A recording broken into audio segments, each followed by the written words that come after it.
Ma di tengah-tengah sini, tengah-tengah sini, tengah-tengah sini. Ya. Saya beri untuk menghadap sana. Ya.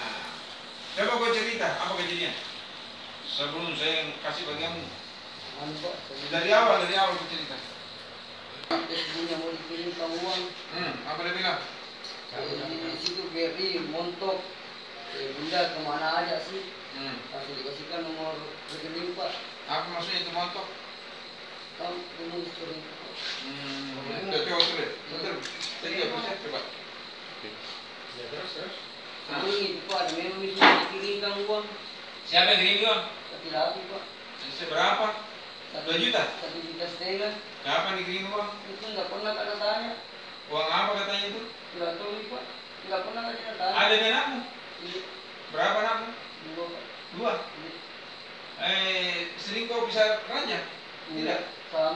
Sama jaga terus. Tapi kalau pagi Pak turun kamu di pagi. Dia juga keluar? Tidak. Di rumah. Kapan dia keluar? Tidak pernah dia keluar itu. Kenapa? Ada Pak yang dikirimkan keluar 1,5 juta. Kenapa nggak bertanya Kak?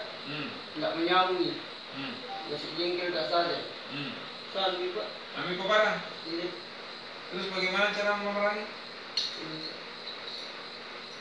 Berapa kali kau perangi? 3 kali? 2 kali. Terus kau tusuk juga bunuhnya? Iya. Memang kau mau bunuh?